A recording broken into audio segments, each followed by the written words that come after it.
What is Cultural Heritage Education Program? The Cultural Heritage Education Program refers to structured efforts designed to educate individuals, especially younger generations, about cultural heritage, its significance, and the importance of preserving it. These programs aim to promote awareness, understanding, and appreciation of cultural heritage, which includes tangible elements like monuments, artifacts, and buildings, as well as intangible aspects such as traditions, languages, and rituals.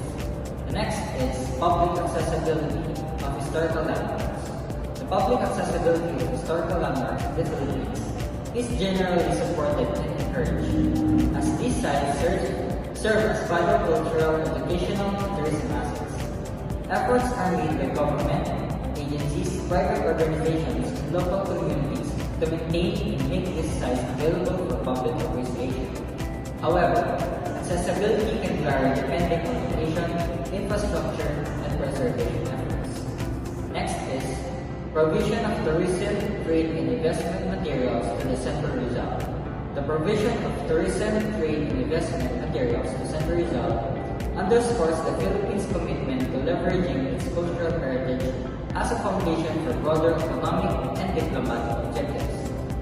By combining cultural preservation with strategic promotion of tourism and business opportunities, Central Rizal not only strengthens Filipino identity abroad, but also fosters meaningful connections between the Philippines and the global community.